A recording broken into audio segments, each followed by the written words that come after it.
of our policy research talk series. This time presented to you jointly by the Development Economics Vice Presidency's Research Department, as well as DIME, the Impact Evaluation Department. As you may know, these talks provide us a chance to share the research coming out of the World Bank with the goal of sharing the findings with colleagues inside the institution as well as outside. I'd like to welcome our audience both on WebEx and YouTube, as well as those of you who made it into the room. Thank you for coming. Today, I'm pleased to introduce my colleague, Dan Rogger, who is a senior economist in and program manager for DIME's governance and institutions building team, as well as the co-founder of the World Bank's Bureaucracy Lab. Dan will be following up on his very entertaining and exciting and notorious 2019 policy research talk, which has a similar starting point to today's, I think. You'll see where I'm going with that. More data are available on public officials and the behavior of public organizations than ever before, and Dan has not only been leading the effort to collect these data through the Bureaucracy Lab, but also helping to make sense of it through his own research. So picking up where he left off his previous talk here with us at the Policy Research Talk Series, Dan will look into new evidence on the design of accountability structures, the role of public service culture, and methods for better understanding public administration. And just, Dan's been with us for a while at the World Bank, but just to flag that before he worked at the World Bank, he was an economist in the presidency of Nigeria and as an associate researcher for UK's Department for International Development. So a little bit of broad bureaucratic experience there. Additionally, we're extremely grateful today to have Arturo Herrera Gutierrez as our discussant. Arturo is the Global Director for the Governance Global Practice in the Equitable Growth, Finance, and Institutions Practice Group, a Vice Presidency. That puts him in a unique position to discuss Dan's body of research and what he'll be describing today.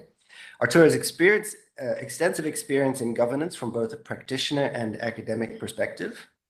Within the bank, he served in numerous positions, and I don't even know if I have all of them here, but I have senior public sector management specialist and sector manager in the Latin American Caribbean region, practice manager in various units, include for global governance practice in LAC, East Asia, Pacific, as well as the global unit.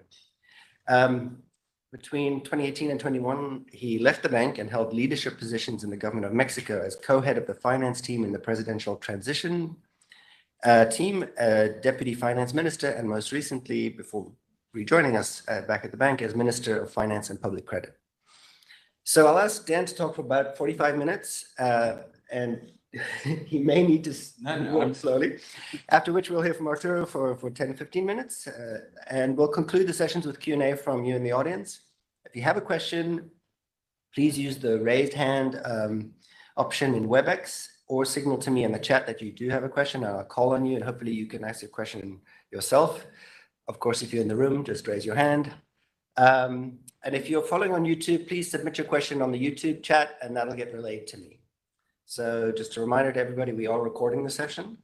And if you're following online, please mute when you're not speaking. So thank you. And with that, over to you, Dan.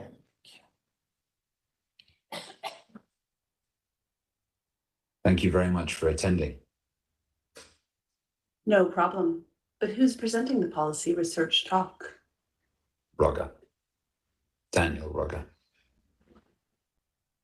I think that's what most of you are coming for. So if you want to leave now, you can.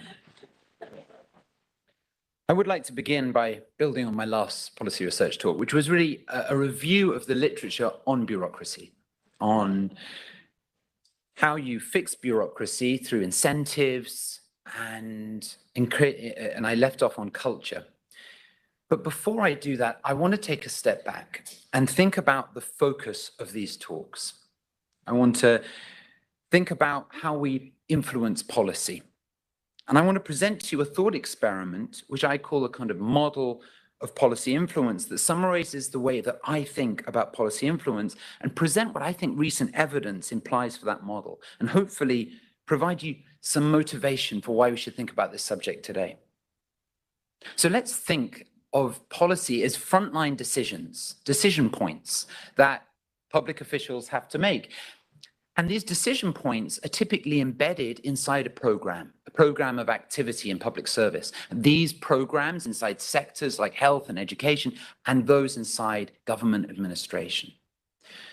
And so for me, when I think about public policy, I think of the scale of public policy, the scale of these decision points, as relative to the scale of government. So how big is public policy? How big is government? Well, there are about 500,000 local governments in the world, something like 183 national, various regional, like 2,000 state and province.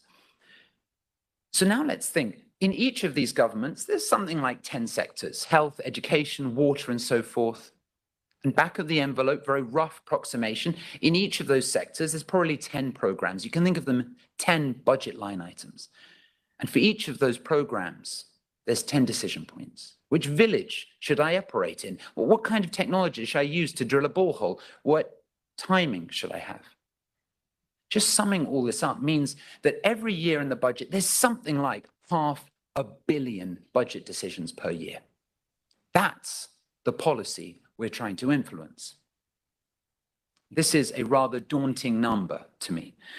I don't know how many public policy decisions you've influenced in your life, but to me, this is just an amazing amount of public policy to influence.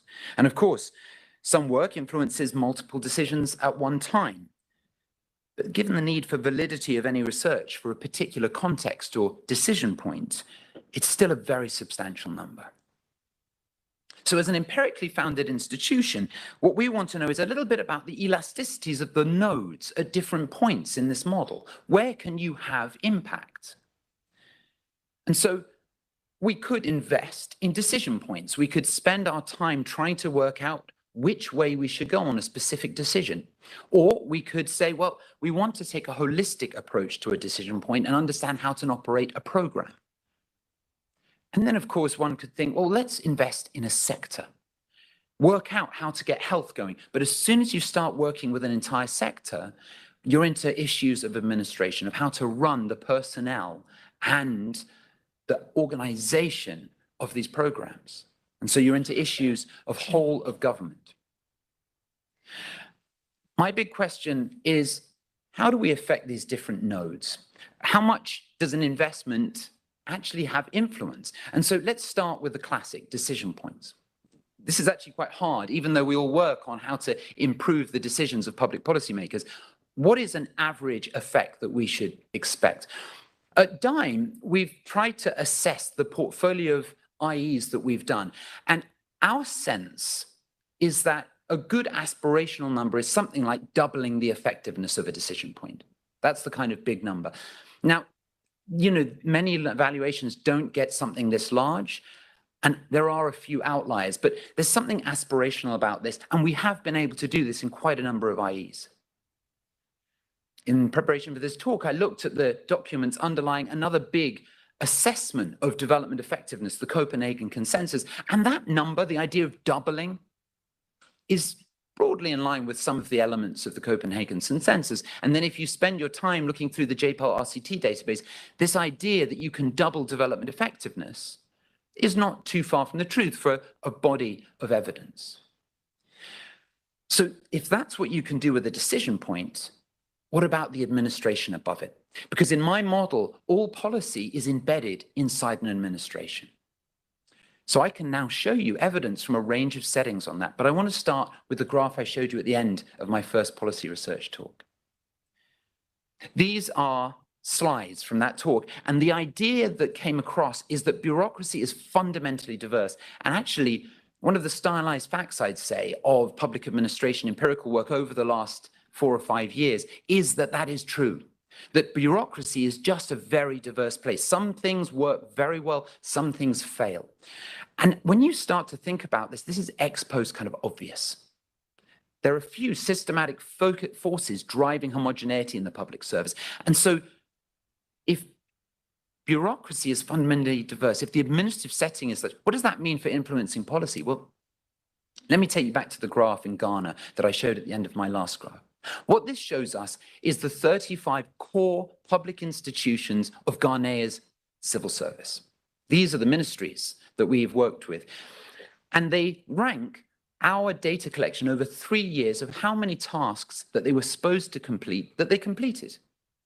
So the y-axis is the proportion completed, and just to be clear, those underneath the graph, those underneath the dots are completed tasks, those above are uncompleted tasks. Ghana is in the middle of government effectiveness on the WGI for a lot of the kind of clients that we work with. This is not unusual, but the first thing you think is, wow, that is a lot of uncompleted tasks. And of course, the first thing that I think when I see that is that the average investment in a good decision, a good design of a point, is going to be heavily mediated depending on where you are in that distribution, which ministry you're working with. So even if you're working with any but the very best organization in Ghana, you immediately lose 40% of your development impact if you haven't worked with the administrative environment. Just because you weren't thinking about that parallel infrastructure for planning. And if you work with an organization in the bottom 75% of performers, you lost all of the gains in development finance that arises from better design because you're losing 50% of the tasks that are supposed to be completed. The next graph I showed you was not just the organizations, but stacked on the solid dots, which are the ministries, are the units inside those ministries. And what you see is incredible variation within the same organization. So let's take a ministry about in the middle of the distribution and see the 3 units that are on this dotted line. What you find is that if you're lucky and your program or your decision point, the thing that you've been working on, is on the right side of the corridor, that unit that gets things done, and that's the 0.8%. Over 3 years, 0.8%, 80% of tasks were completed. But what if you're unlucky? What if when you mentor that ministry and you turn left, the unit you're working with is on the left-hand side of the corridor? Well, you're down at that 10 percentage point. You've lost 90% of your development effectiveness because you're working with the unit on the left side of the corridor. And what about the one at the end of the corridor? That over 3 years produced nothing. To me, this motivates immensely the idea that thinking about public policy isn't just about good design of decision points. It's about trying to work with that unit or trying to raise these units further up this dotted line. And as I said, is this a Ghana phenomenon? Absolutely not.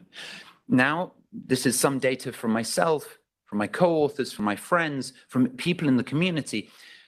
We now know that this 0 to 100% distribution across ministries, departments, and agencies is everywhere, everywhere.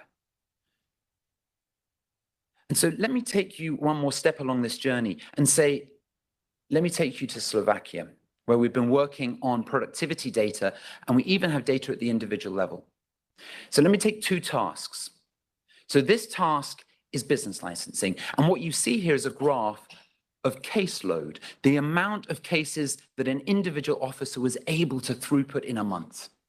And this is over a multi-year period. So these are pretty good sense of how productive these individuals are. And once again, those orange triangles show you the organization, the district average. Huge amounts of variation across districts, but even more amongst individuals. And this is true across all the different types of tasks that we look at. On the right is environmental regulation. People, officers looking at cases of environmental regulation. So in Slovakia, now it's not just turning to the right unit in the right organization, it's turning to the right person. The public administrator is going to hugely mediate your capacity to convert better decision points into development impact. And so when I think about this model, I think to myself, well, then surely we should be working on how public administration works, as well as working on the good design of individual projects, individual decision points within those projects. But I also think about the scale.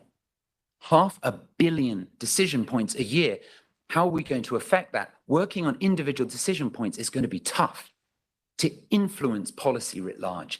But if we influence the machine that defines those decision points, maybe we have more of a chance. It was interesting to hear Esther Duflo's reflections 2 weeks ago at the Dime Impact Week, when she said, summarizing her entire body of experience and work, that what matters enormously in generating successful development impacts and knowledge are the details of implementation that no one can think of in advance.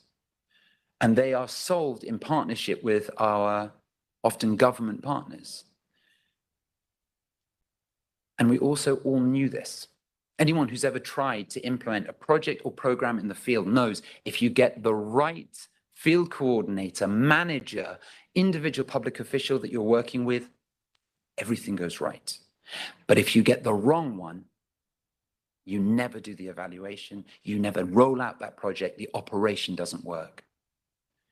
But we know this, and yet it is not at the center of how the bank works, nor at the research that we do. If public administration is so mediating, and here's all the data to show it, then surely it should be something we take very seriously. So that's what I hope to do in the slides next. Now, before I start, I have heard many times, Mr. Bond, you are forgetting about politics. All bureaucratic outcomes are surely just defined by the political settlement. So I'm going to push back on this idea, partly reflecting on the model I've just showed. I do believe, as I said in my first policy research talk, that political settlements clearly matter for aspects of bureaucracy and they're part of the development process. But at the scale that I've just shown you, 500 million decision points a year, it feels hugely, implausibly demanding that politicians are influencing every single one of those settlements, every single one of those decision points. Personnel, informational, cognitive, and other resource constraints likely apply to politicians everywhere, and make it much more likely that there are areas of passive inefficiency that have real welfare consequences. And this will be true of individual decision points, programs, and whole sectors. And the paper that I think articulates this best is Bandiera et al. Looking Italian procurement. They even split the waste they see into passive inefficiency and active inefficiency. And what they find is that 85% of inefficiencies are passive. That is an exciting number, because it means we can go and search for the 85% of inefficiencies in administration, or 60%, or 30%. That's a lot of work for us to do. It's still indicative of lots of room for a better administration to make a difference to people's lives. But let me discuss how I think we should go about doing this. And it takes off from the last words I said in my policy research talk, is that bureaucratic culture fundamentally mediates effectiveness. Now, there's fantastic qualitative work coming out on exactly this, and it points to that functional bureaucracies are characterized by strong interpersonal bonds, joint accountability, not to us, but to each other. And so the question those of us who work in more quantitative and intervention-based work want to understand is, well, what are the interventions we might actually intervene in service to get government functioning with these team dynamics? So I'd like to present to you 3 impact evaluations to start that indicate where I think we should go. I'm going to begin by assessing perhaps the most common notion of an effective bureaucratic culture, that of centralized accountability. The idea that a senior member of government, a strong man, and it is almost always a man, can drive public sector performance from the center. This is an often talked about idea, that this is how you change the culture of a public sector. So my co-authors and I assessed the impact of a showcase centralized accountability system implemented in Punjab province in Pakistan. And so the scheme allows us to say something about what happens when you try to drive performance culture from the center. Using fantastic data, an amazing data system was put into place. And our core interest is whether senior management can sort of force an improved public sector performance, having been empowered by this management information structure. So what we do is we take a 6-year, we evaluate a 6-year period in which the Chief Minister of Punjab was given detailed data on how each educational district was performing and alerted to the failure of an individual bureaucrat. And then that failure would cause great de facto punishment. We assess the impact at initiation and then on bureaucrats over these 6 years who are flagged red and those who are not flagged. And we capitalize on the fantastic administrative data on a whole range of great things: student teacher presence, learning facilities, bureaucrat careers, staffing, finance. The data was fantastic. Was using it for accountability like this the right way to go? This is what the chief minister saw. They saw a dashboard of colors of green and amber, and then those dreaded reds. And the bureaucrats did not want to be classified as the cause of a red. Now, what we can do, because the data is so rich, is we can go down to the school level and we can look at schools that were in those greens, but just in those greens, and those reds, but a school that was just in the red and caused by other schools in the district. These two schools that we're going to assess are exactly the same in terms of their history, in terms of the shock that they received.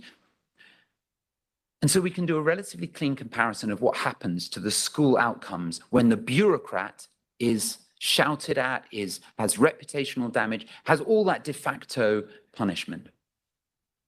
And I'm going to do so by walking you through what happens to the average school.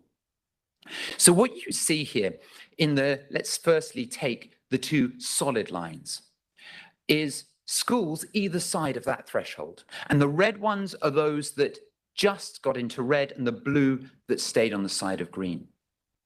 What you see is both of them have a shock. This is teacher presence. The teacher got sick. The teacher couldn't come to school in that day. And so teacher presence falls. And so now we want to know, in the next period where the red is punished, do we see a different trajectory? Do we see the more accounted school, do we see it change the way it operates? As you can see, absolutely not.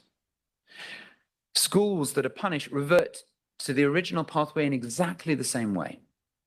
This driving through performance management at the center does nothing. It achieves nothing. And then I can also show you the same thing for all schools, which are the dotted lines.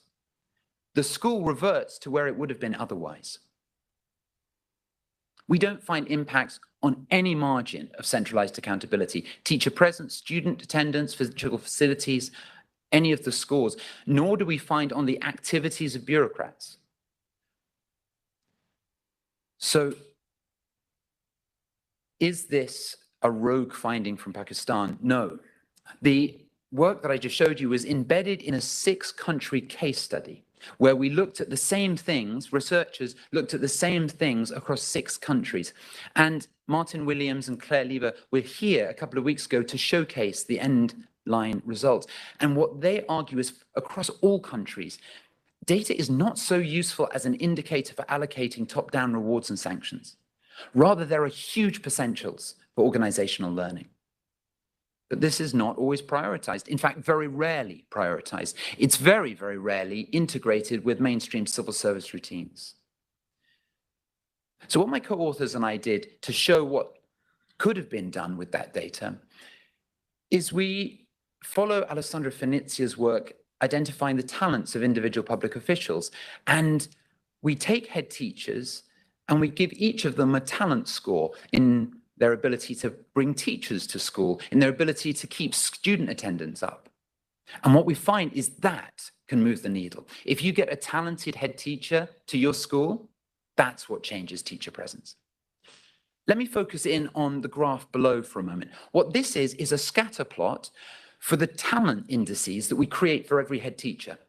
So what you see on the teacher presence column is all those teachers' scores, but then cross-correlated with how they did on other ones. So the purple shows us how well does a teacher able to bring teachers to school, but also to raise functional facilities of a school. And what's fascinating is that is a basically random scatter graph.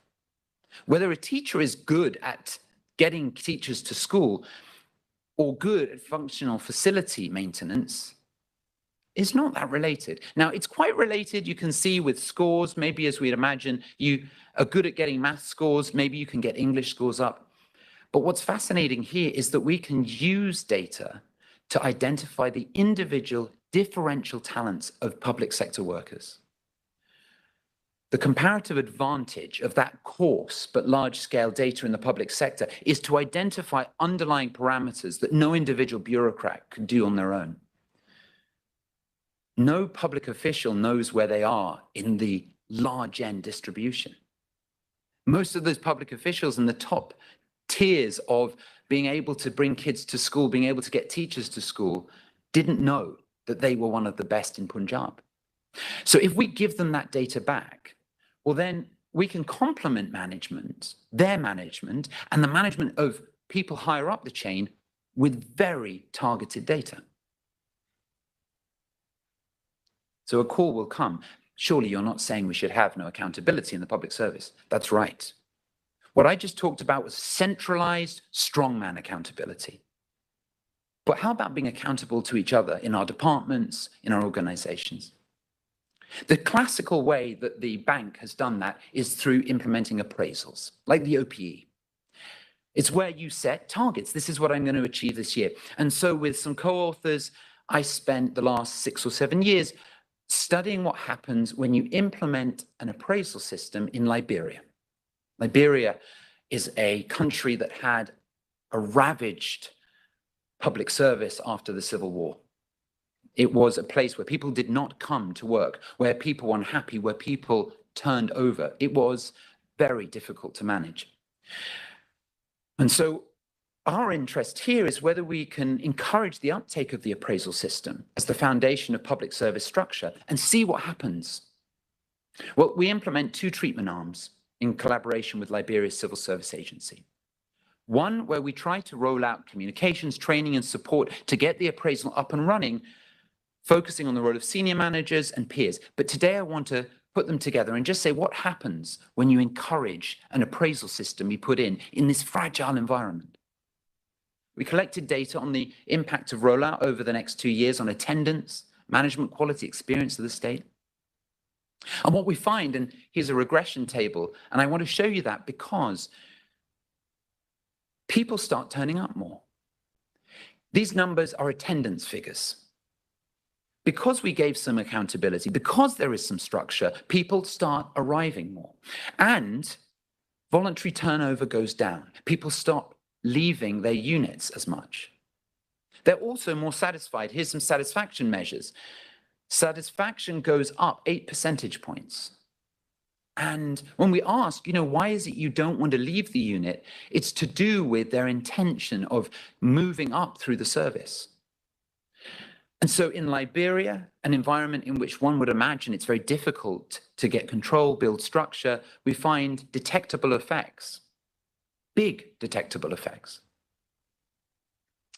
When we did qualitative interviews, the individual said the system is being introduced in our scope of work is actually good. It helps motivate us. It encourages us a lot. There are a lot of things behind it. But we don't want to just create structure so that people turn up to work. We want people to innovate. We want people to strengthen public officialdom. And so in Ghana, with co-authors, we study exactly this idea, a culture of innovation. How do you imbibe a culture of innovation so that public servants can build the service themselves? This is based off a bureaucracy lab that I told you was starting in my last public service policy research talk. And what's wonderful is it's still going and they're doing stuff. In fact, we have limited to do with them now, but they're still working. And this is the initiation of that bureaucracy lab. But specifically, what we wanted to do with them is say,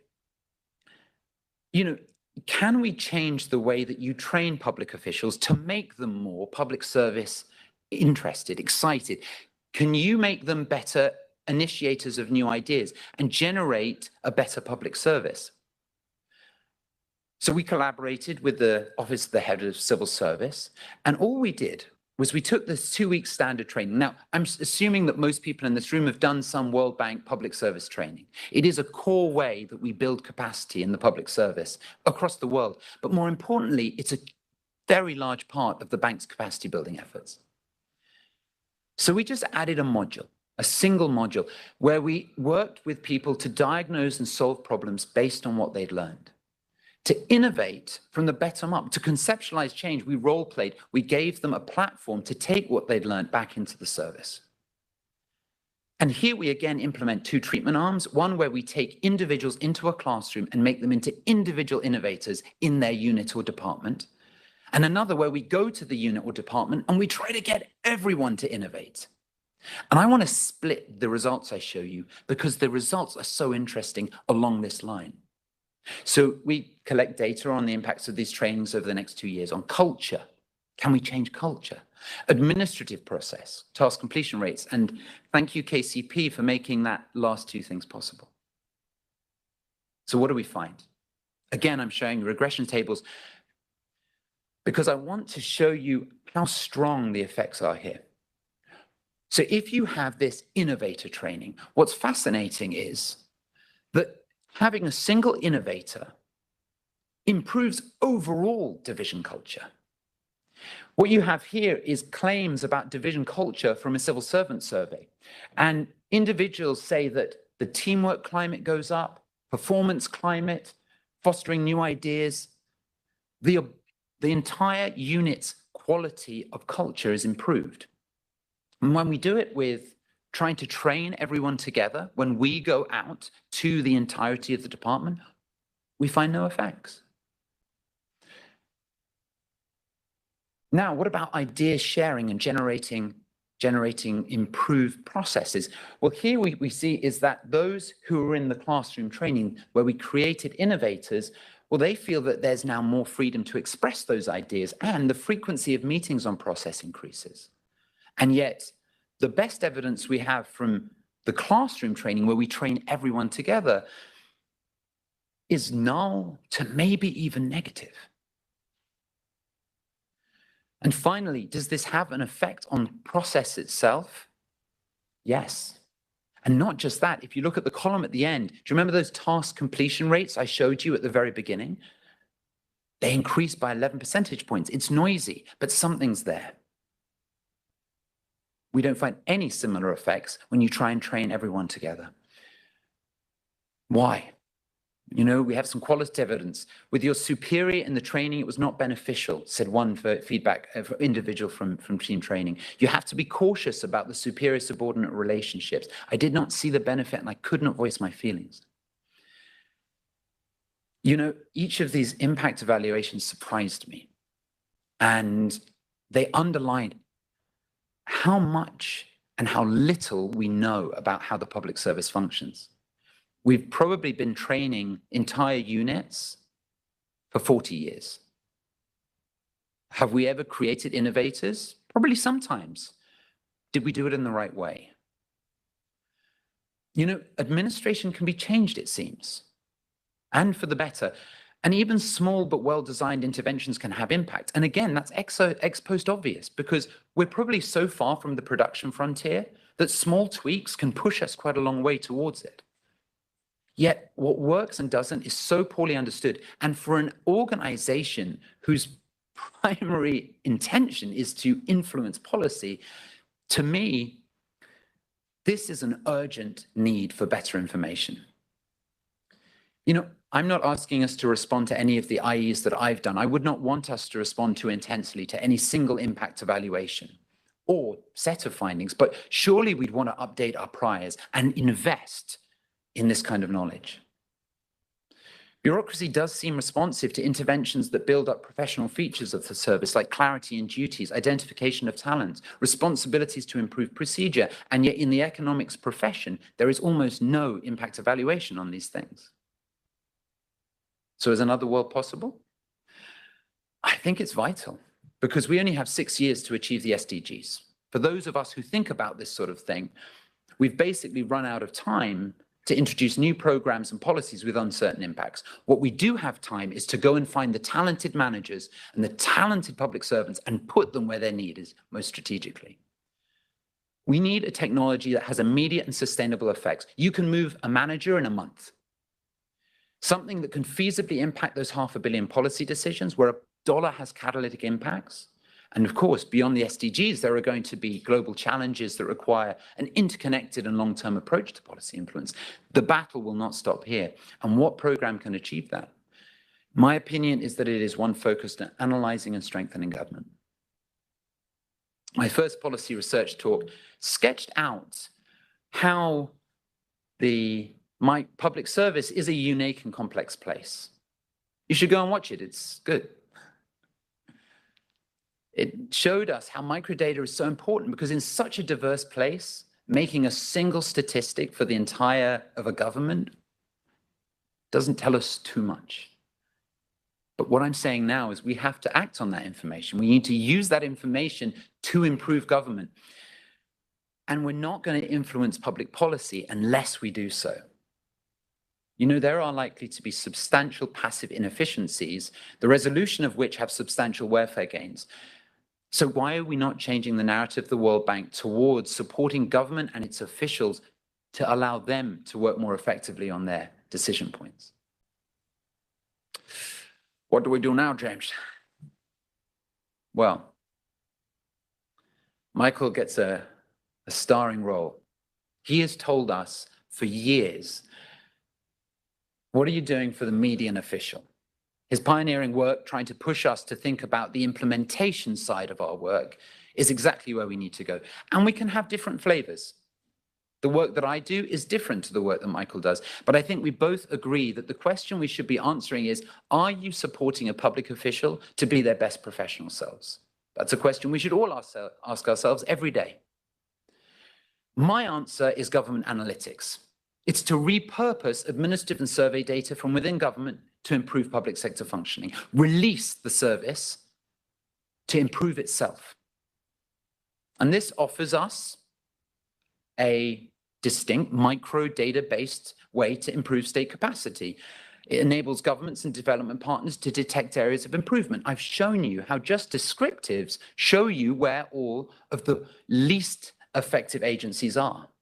I've also shown you that tweaks to that administrative data allow us to target where talent needs to be supported. We can work government-wide, but more likely we can work agency by agency. We can draw on a range of sources, so we're not just taking one statistic and using that to drive our effects. But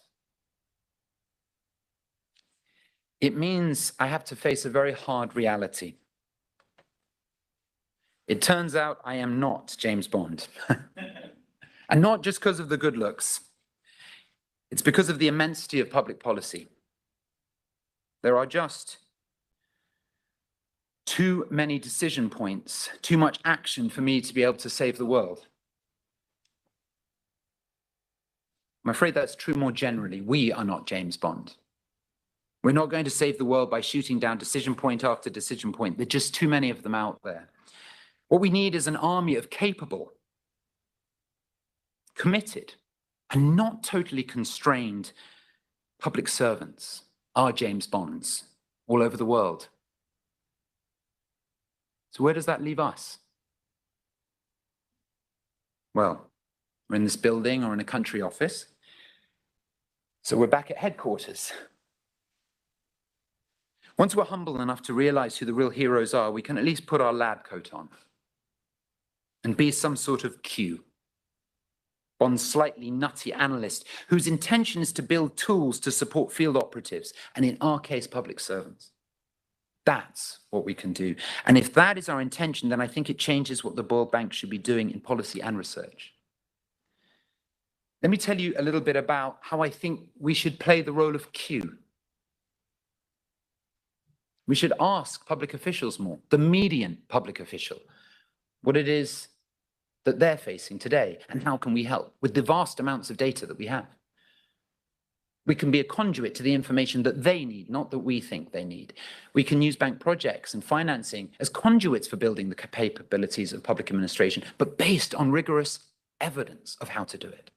We can provide officials with inspiration, tools and comparative data to help them make better choices. And we can work hand in hand to make them better analysts of public policy. I think that's what DIME is trying to do. We are trying to do that in our iterative way. You know, we have this thing called trial and adopt. It works directly with public officials on specific programs, specific problems and evaluations. And therefore, we have an incentive to listen, to support capacity building, to help build data systems inside government. Otherwise, nothing will be adopted when we suggest our mid-course corrections.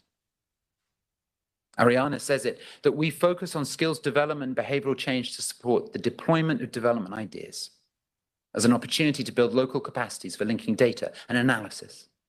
My flavor of DIME has been the Bureaucracy Lab. Zahid Hasnain and I have been building it for years, and we're still going. We're building a collaborative space for DEC, research, and operations, the governance practice. But I think we can do more. We can present practical best practice. Myself and Christian Schuster have been working on this with Gali and others to create a government analytics handbook. We can share comparative data. We're going to launch, thank you Aisha for all the hard work, the Global Survey of Public Servants, the first comparative data on what the public service looks like. We can place data in the hands of public managers about their units. We can benchmark institutions inside government and show how do you do compare with your peers. And sometimes, because this is demanded, we can even show them national benchmarks for governments all around the world. And we should make everything we do completely free and completely reproducible, which is what I intend to do with every measurement piece that I ever do. And people like it.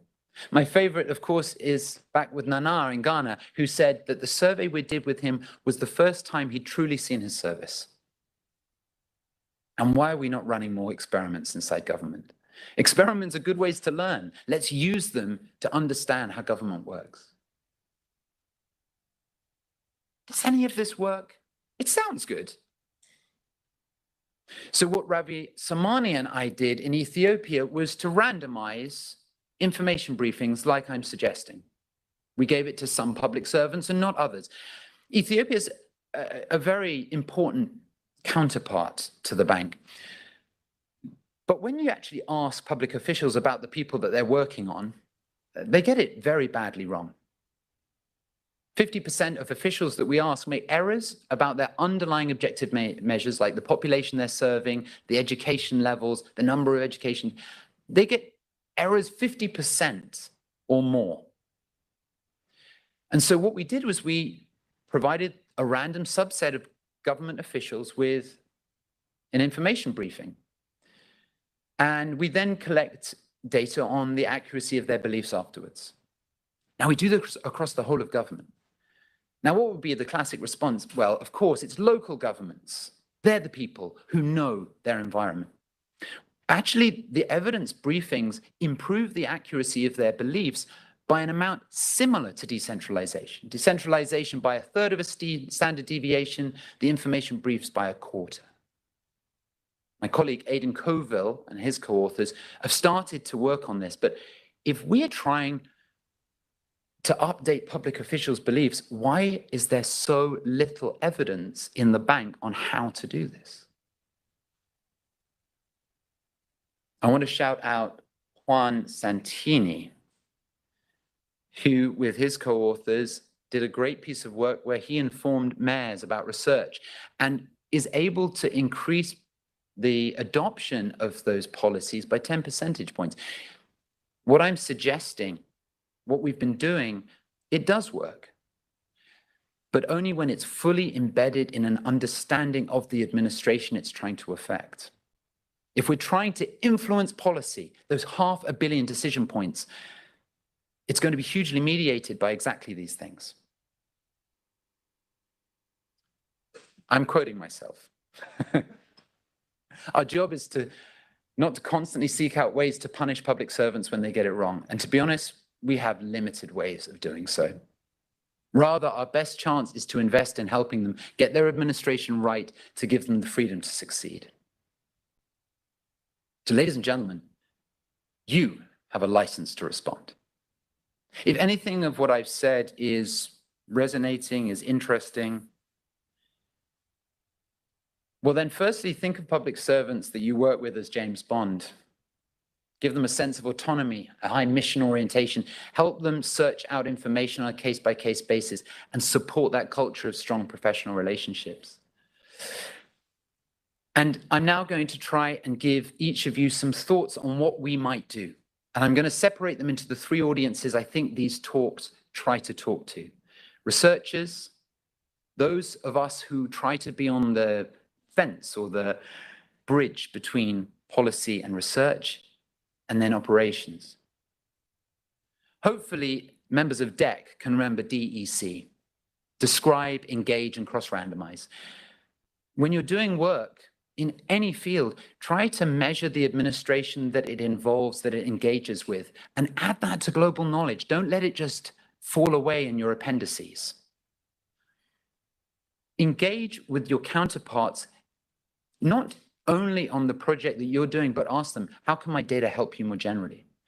And cross-randomize. If you're doing work, then try to bring in an element of the impacts of bureaucracy, because given the data I've shown you, it's likely to mediate it when it gets into public policy anyway.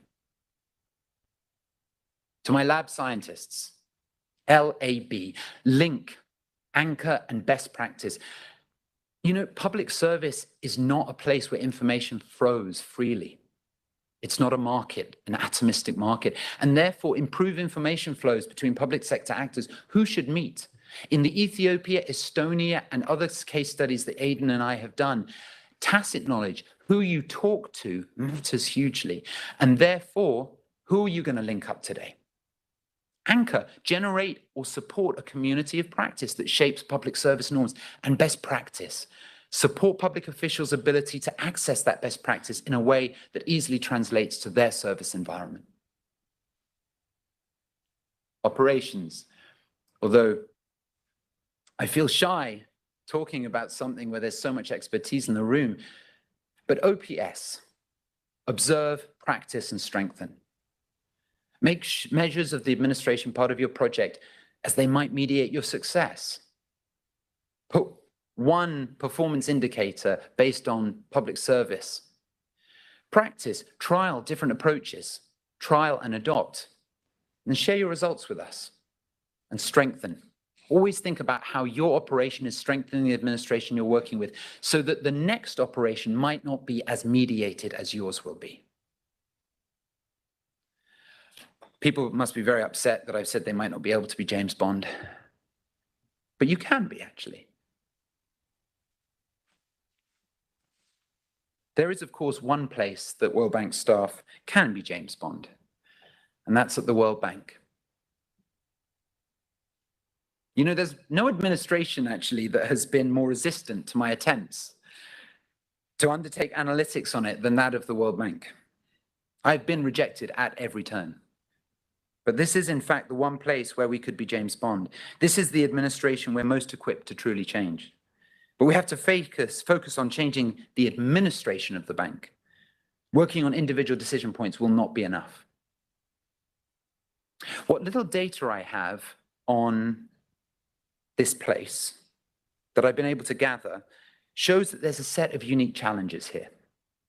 The bank's employee survey has a few questions that overlap with the questions the rest of the world asks, and that my collaborators and I have harmonized in the Global Survey of Public Servants.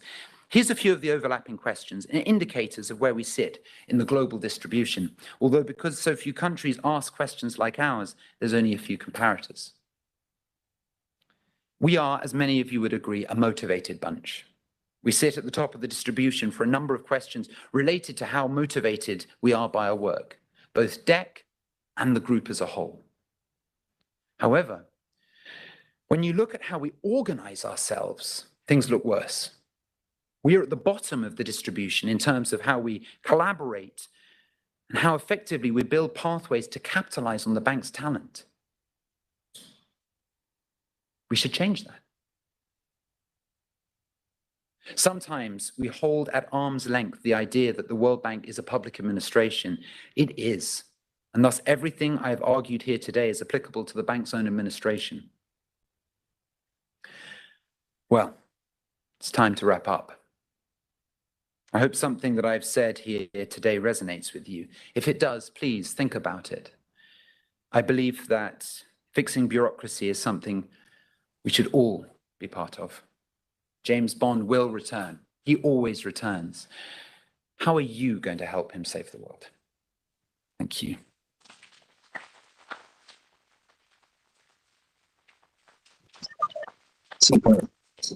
Thanks, Dan. Yeah, we didn't, there are no martinis outside, just set your expectations. Thanks, Dan. Over to you, Arturo. So I'm not so sure where to start. Really interesting. Let me actually start on the last part, because I think we are looking to some of the issues from a similar perspective.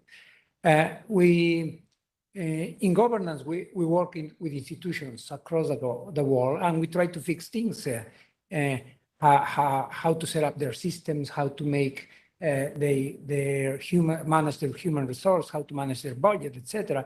And as such, we have experts who work on the civil service side, like your colleague Sahid, and also people who work on GovTech issues in how to manage the information produced by the government. And I would say 3 or 4 months ago, I had the same concern like you were having. And actually, it was not an original idea of myself. Let me tell you how I come to a similar point of should we be looking how to help this institution to work better, right? And I remember, I remember a failed attempt that was intended 14 years ago. You know, during the financial crisis in 2008, there were several banks who were the first who were hit. The first one was Bear Stearns. And like many banks, they have people who are experts on 2 different kinds of financing. The ones who deal with the clients were helping clients to raise money through a different spectrum of challenges. And there were people who were raising money for Bear Stearns, their own treasury. So when the crisis hit, and it was incredibly difficult for Bear Stearns to raise money, somebody say, why don't we ask our client-face team, our investment bankers, which usually go and raise money for a company which is passing troubles, to raise money for us. So they asked their in-house experts to look for an internal problem. And that's what you are proposing here. So interestingly enough, I asked my team 3 or 4 months ago to do the same. So they work, and I asked them to prepare a 2-pager about how to fix the batch rotation at the bank and how to get the information that was there. So were you? I invite Sahid, which was part of them, and we prepared a 2-pager. I think we can help to solve.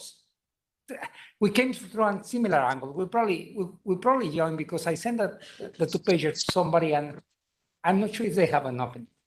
But I mean, as I said, we are addressing some of the issues from a similar concern. Having said so, I have to confess that when I saw the Q theory of development, I thought it was about Tobin's Q, but this is so I wasn't sure how to grasp it. Let me now move to some aspects which I think require to probably contextualize it. I want to start with one of your statements through the presentation. You said we have an urgent need for better information, and I couldn't agree more. Now the question is, what kind of information? And it could be very complex information if the problem is really difficult to crack, but it could also be very basic information. And in some aspects, what we are missing is very basic information. Just trying to do descriptive statistics is gonna be really important. And then a different question is what we need that information for. And what I found very commonly, both in the applied work and here, is that people tend to jump to try to do something fancy without first understanding what is the problem that we are going to try to solve. And we need to have a characterization of that problem. And sometimes going through the process of generating the information it's actually interesting.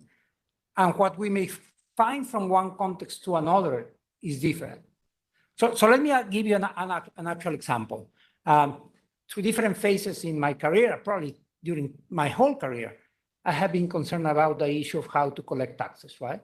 So in my layer right now, it's an important part of the governance mandate. Before that was how to collect federal taxes in Mexico as finance minister, then in my first incarnation here at the bank. But before that, also when I was finance secretary of Mexico City many years ago. And we faced some serious problems at the time. That was almost 20 years ago, about how to collect three different sets of taxes: property taxes, water charges, and car property taxes. And through the time, I have been trying to replicate some of these studies. But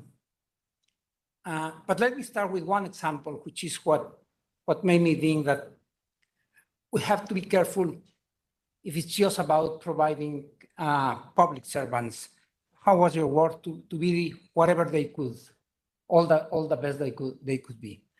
So at the time in Mexico City, the same taxpayer have a different response to which taxes they were willing to pay. For whatever reason, they would pay the property tax at a higher rate than the water charges, and the last was the car property taxes, right? And that became really a problem for me. And I started thinking, trying to get some basic data, actually, which was not easily available. Why is people not paying taxes? And I was getting desperate. And by the way, I'm gonna bring me for a quick comment on your issue of centralized accountability. And I think there's that part of the problem that you may find with the centralized accountability is that they are asked, when you have someone which is very powerful and asked to solve a problem, that's not sufficient if they don't describe properly the problem.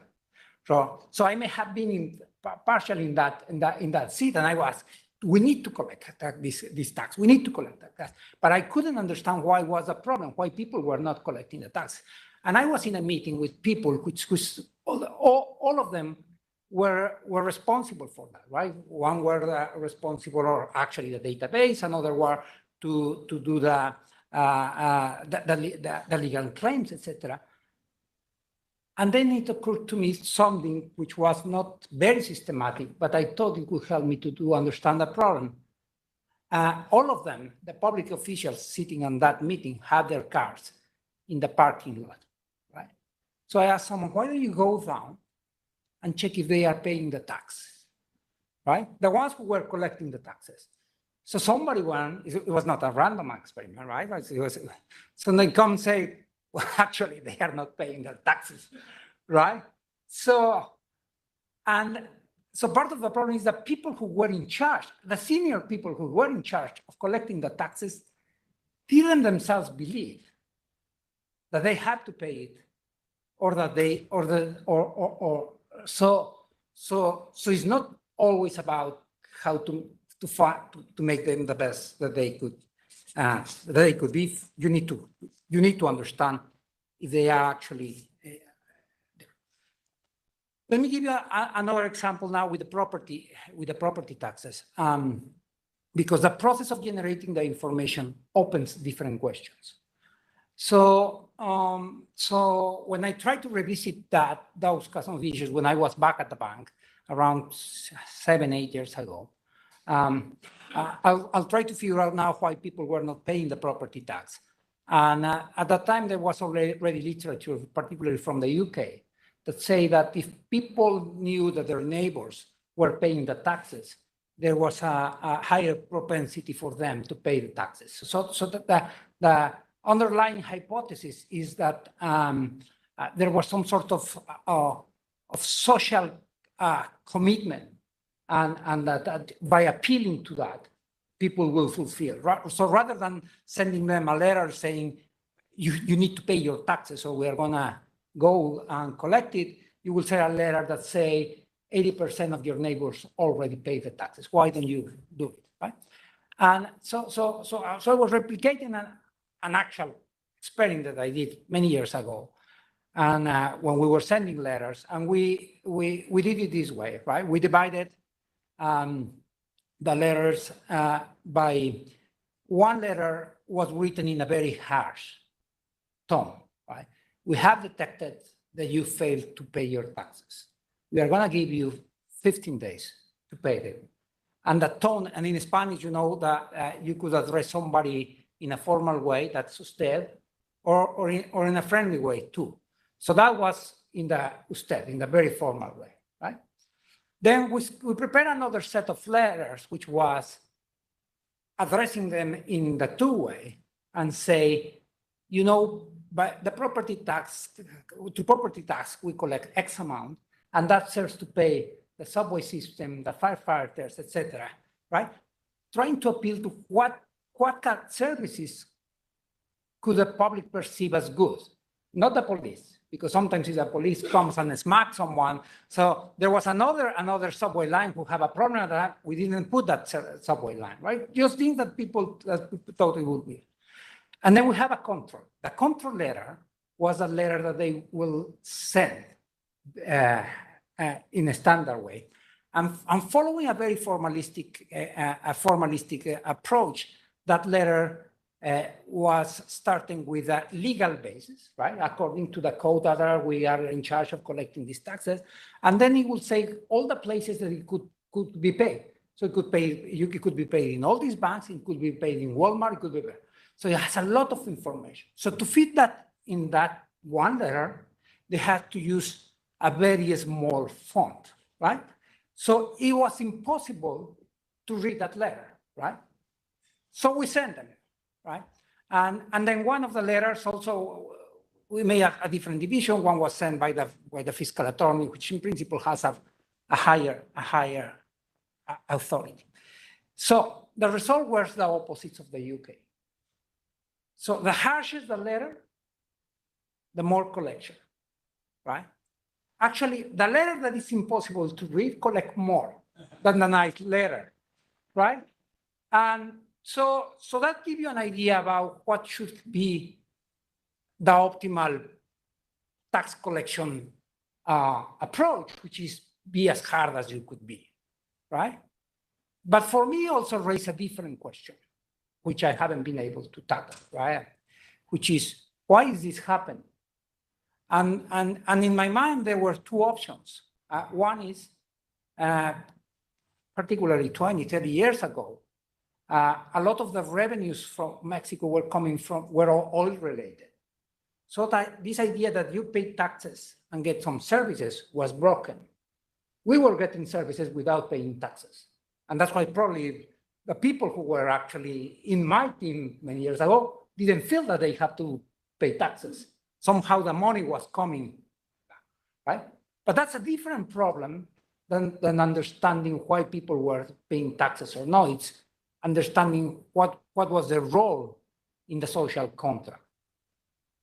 And that was one hypothesis. The other hypothesis is, well, maybe the society have a very stressed relationship with authorities. They are not willing to cooperate in anything, only if they are forced. And that's probably an even much more serious problem, right? So that's what I thought, if I had time at the time, those are the things that I would have wished to investigate. So, but I wasn't trying to find those problems, though I stumbled into that by just trying to figure out what were the general dynamics. So the point I'm trying to say is some of the questions and some of the relevant questions and even some of the research questions are popping up just by trying to gather information.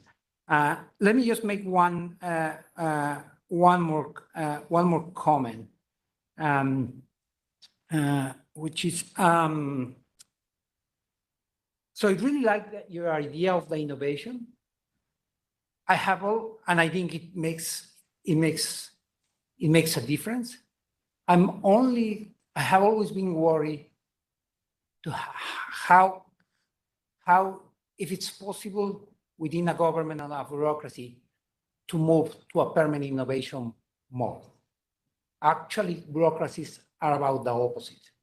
Bureaucracies are about finding a way to do something and just keep doing. That's the caricature of bureaucracy. They refuse to do it in a different way, right?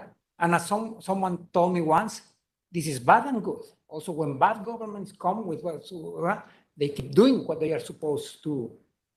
They are supposed to do it. So this innovation could be good and disruptive when you change that process, but then it has to be codified in a process. And bureaucracies are good about it. When I first was a general director in Mexico, they sent a team to try to understand what we were doing in each process. And they start going desk by desk, right? And at some point they call me and say, we found something which is a little bit of concern. These guys reviewing some papers, check them, classify in two different parts, put a seal to one and say, and they don't use that thing for anything for the last 15 years, right? So somebody forgot to tell that person that thing that has been done. So, and actually they say, please don't let him know. Yeah, it's gonna be traumatic, right? So, but on the one sense, that's an example of if you codify it, people just keep doing it, right? But you have to ask why they are doing it. So let me stop here. Thanks, Arturo, and stretching the James Bond analogy, and to go on that point, which is the number of movies where he goes rogue. Yeah. Is a fair share of them. So working in a bureaucracy, in order to get things done, you have to go rogue. Anyway, I have a few questions in the chat, but let's just take a sense of the room if people have questions or comments. Okay, let me take these two, starting here and then there. Okay, so I'm a very operational person. I'm the implementation guy. So from your talk, I gathered that maybe 3 areas of implementation that we can incorporate in our project designs. One is the implementation of some kind of performance management systems. The second is some kind of analytics, implementation of data analytics. And third is some additional training to the civil servants, training on diagnostics, training on innovation. So this is very positive, and it looks like it has impact. But on the other hand, we have a large number of failed civil service reform projects in the bank. So how can you integrate your findings with the lessons learned from our past failures? Thanks. Thanks. I have a question about training innovators or creating innovators. Do you have any insight into what does it take to make an innovator? What's the recipe? Like, is it, do you provide training on administrative skills, some part in intrinsic motivation, et cetera? And secondly, along those lines from your data, is there a cutoff point for competency among civil servants and bureaucracies? I'm thinking like I'm working in Papua New Guinea in a very capacity constrained environment. So when I work particularly down at the level of a school with a head teacher or a district, right? They often lack the basic competencies to fulfill their roles, whether it's the training or the diploma. So like at what point does a public servant just need to have the capacity and the competency to do their job? And at what point do you train them to be an innovator? Like, where's the cutoff? So let's turn it back to you, Dan, if you want to sort of react to Arturo and then see what you can react to those questions. Yeah, very quickly. I mean, thank you very much for being here, for discussing and for your ongoing support. I think, as you say, this is something the practice is doing at a more vibrant scale than ever before. And I think I take my hat up to everyone involved in that. In terms of the idea that we're freeing public servants is not what I'm getting at. is that we're giving structure. You saw structure is what people want, but I think we have very little sense of what that structure should look like. We've been taking pro forma ideas for a long time without really experimenting with them or, utilizing even measurement of their long-term effects. And so here, an appraisal reform that was sold to the service was more effective, than one where you're just basically leaving it to centralized actors to impose it. That's just one example. So structure is important. And I think that's also true of your question around, should we take the conservatism of government and convert it purely to an innovation? I think that's the fantastic thing about a public administration, because it locks together actors with very different incentives in a way that many institutions don't. And so there's nothing in, an innovation focus that means that everyone has to be an innovator. There are some aspects of government that should rightly be conservative, and yet why not have someone arguing with them around the table? And over time, it's having the institutions that effectively mediate that conversation in government that's going to work. And it's a little bit like DEC and the bank. DEC is supposed to be an innovator creating new things. And so we have a machinery that allows some of DEC's work to influence and others that are more like a laboratory. And so I think it's the machinery that sits above those that's going to mediate its success. What you were saying about surprises, how many surprises you've had in public policy is exactly what I found. This is a very different place to the worlds that we have been able to gather information on before. And so I would say that pushes us to be more innovative, because at the moment we're probably doing things that aren't that effective and we're doing them systematically. I would say we need to systematize the innovation. And it goes to a little bit to your idea that civil service reforms have failed.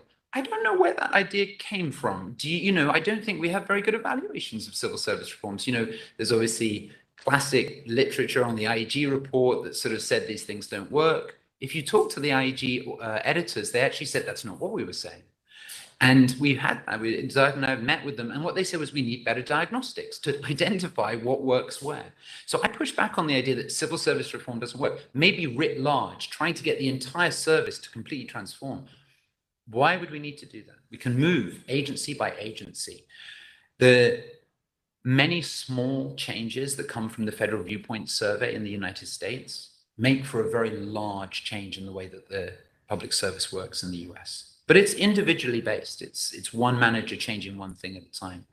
But it's a technology that's been made available to all managers that's making the big change.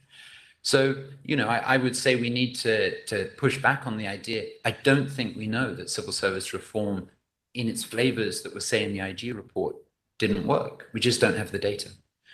And then going back to sort of the idea of training and, to what extent do these things that have surprised me, this is very fresh. I mean, I'm now doing 3 other IEs all around in training because I'm like, we don't know. We better go and start finding stuff out. One of those IEs has films of Ethiopian public servants being James Bond characters, not quite, but being heroes and making souls. Is it a narrative that we need to change? Other IEs are much more structural. And so, I can give you guesses at the answers to those questions. One is, capability is, I think, something that is kind of imposed by us, because my kids are very capable of changing things that they want to change. As long as you're asking the public servants what they think are the problems and helping them, and that Ghana, we didn't say this is the process you need to change. What they said was a lot of de jure processes have been put into Ghana's public service. We just don't do them. And so I think 70% of all of the change innovators was to move the de facto to the de jure. And I would say that's going to be true across most of our client countries. There's very nice de jure rules, what you're supposed to do, and yet most people do not follow them. And so what the public servants wanted to do was basically shift their departments towards the de jure. So I think if you talk to your teachers, you talk to your education officers in the local governments and say, what do you think is the big bottleneck? Let me give you some tools that any level of capability can use to solve that problem. I think that's the way we think about this, not your school should be teaching with this curriculum. Let me help you get there. So I can make more comments, but I'd love to hear if there's a couple more questions here. So let me call on Juan. Juan, are you still online? Juan Maron? You had a question in the chat. Do you want to come on screen and ask a question and make your comment? Can you hear me? Go ahead. Yes, we can hear you. Yeah, no, thank you, Dan. It was very, very interesting. I think the comment is a little bit of a call to the governance, global practice and education, global practice. In education, you have heard Jaime talking about a lot about implementation capacity, and it has been a struggle, right? So we did like an analysis of how many different education multilaterals, bilaterals do training, and it's a complete failure of what we have been taking as a success. And a lot of that is what you were saying, is like we bring like public officials training on something, but honestly, I've been in very different types of countries, and that is just like a way to get per diems, right? So that is the reality.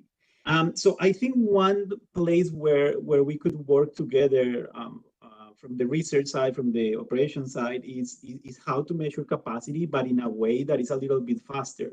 We don't have the time. We don't have the expertise, and the needs are there to just get some analytics on capacity. Capacity for what, for example, is the first thing that I ask. So that's one. The second one is I really like Arturo's point on what the problem is. What is the problem, right? So that we're trying to solve. What I see many countries getting in so much analytics, but then they don't know what to do with the data. So why are we collecting this data for, right? So I think your call for analytics matches and aligns very well with what Arturo was saying about innovation. And then the other thing that struck me a lot, that I think I feel that as I advance in my career at the bank, that I feel more frustrated with, and I'll voice it here, is this division among people who are doing impact evaluations and research and operations. I was very saddened by see like how your recommendations are different from this. When actually you showed a very nice presentation saying is like, we don't work well together, right? So that's what you show in that analytics. And this is a call for all of us. It's like, how do we start bringing you these impact evaluations as part of our preparation, as part of our project preparations? I think that is where we can really have like impact. I'm not saying we shouldn't do a very good impact evaluation, but we need to bring a lot of the insights of all this research into our operations. Otherwise, we will continue having great analytics, great research that honestly many of us don't use. So not to be critical, just a call to work together on bringing operations and research a little bit more closer. Thank you.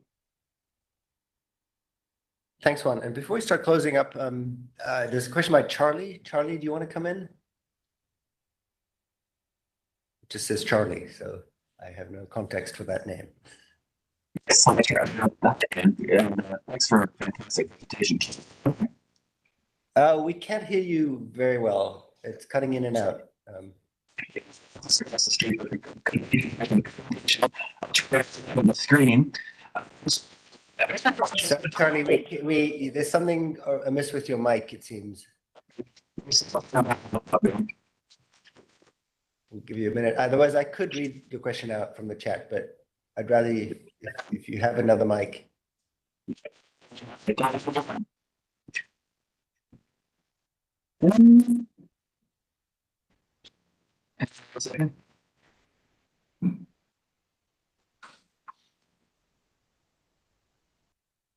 And switch my mic. Can you hear me?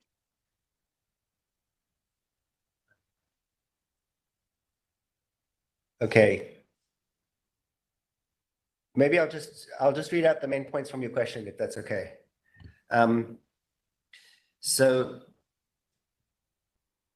the question, the emphasis is that there's a way to foster individual innovation leaders can be seen to be counter to other things that characterize better forming bureaucracies. Esprit de corps, the peer pressure and support. How do you square those two issues? He says, we don't really want rogue bonds. Yeah.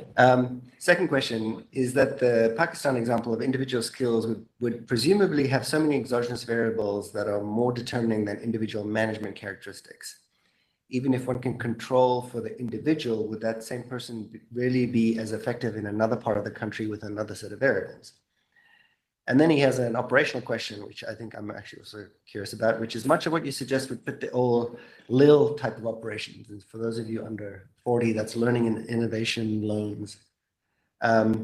which are now defunct. Our operational management incentives and our legal framework are not well geared to projects with lots of adaptation, which is something I know we all struggle with.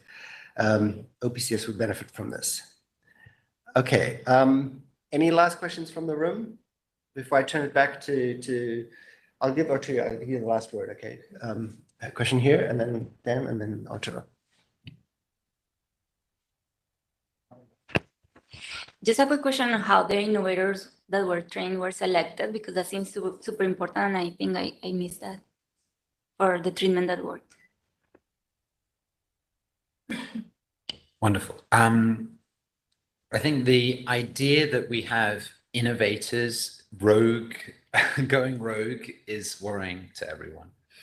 I think a successful innovator, the way it was sold here, was very much that you're going back to be part of a unit or division that you are going to change. And so therefore, innovation and innovator here, in fact, is binding the individual back to the service that they're trying to change.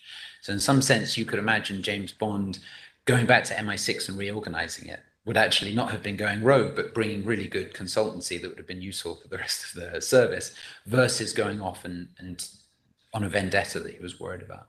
And I think we're talking, especially in the Ghana case, but I think more generally, we're talking about that one. The trainees are those that were sent to the standard public service training. This is a kind of rotated part of every year. So the randomization happened as you hit the training institute. And so you're comparing, this is sort of external validity. These are folks who would have come to training. These are folks who would have gone through their annual, or in our case, 2 years worth of training. But I think it comes back to this idea of, you know, how do we embed innovation in our operations?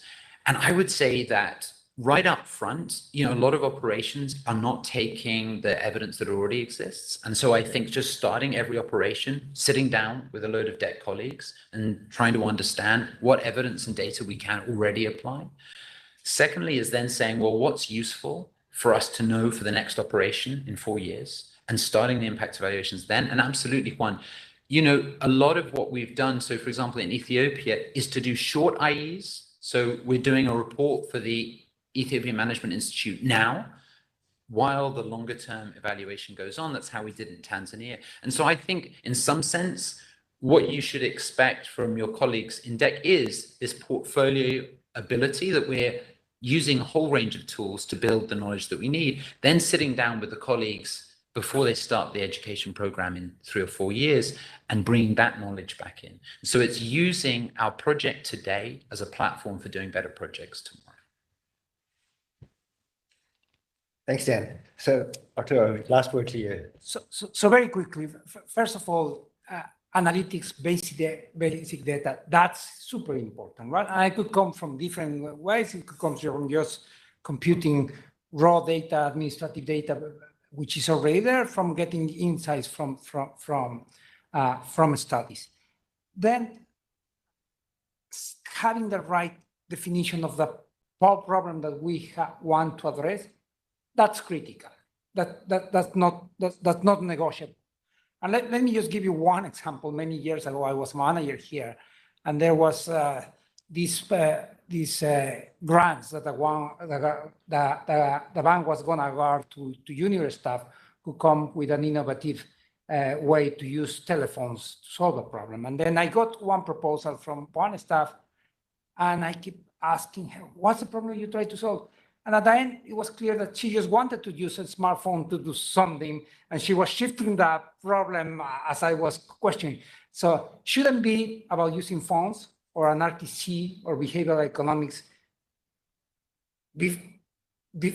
First, you need to define the problem first, and then you figure out which is the right answer. Great, thanks. I think we've thrown out a lot of challenges here, both sort of in our engagements, in our internal organization. And I thank both the presenters, discussant, and thank all of you for coming in the room. And thanks for you online as well for engaging in the questions. And with that, let me call it an end, and just join me in thanking the presenters.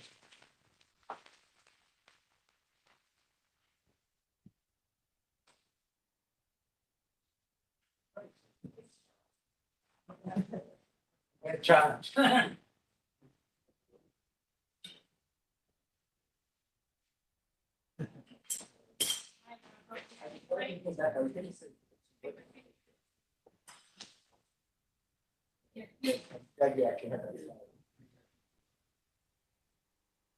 But I was like,